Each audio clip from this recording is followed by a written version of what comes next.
মা বাবা যদি নিজের ছেলে মেয়েকে চাকু নিয়ে খেলা করতে দেখেন, কি করবেন? চাকুটি কেড়ে নেবেন তো? কারণ আপনি জানেন সেই চাকুটি তার হাতে বেশিক্ষণ থাকলে তার বিপদ ঘটবে। ঠিক তেমনি আমাদের জীবনে এমন কিছু ব্যক্তিরা থাকে যারা ভবিষ্যতে আমাদের বিপদের কারণ হয়ে উঠতে পারত।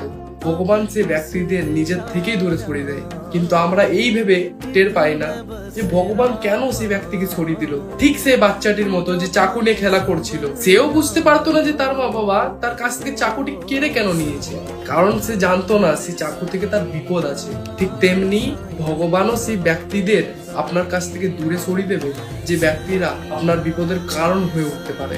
আপনি হয়তো জানেন না ভগবান আপনার জন্য আরো ভালো কিছু রেডি করে রেখেছে, তাই যেটা চলে গেছে সেটা নিয়ে দুঃখ করবেন না। নিজের ভবিষ্যৎকে ভালো করে তোলার জন্য বর্তমান আমাদের ভালো থাকতে হবে। কথাটি ভালো লাগলে অবশ্যই লাইক করে দেবেন। জয় গুরু বামদেব, জয় মা তারা।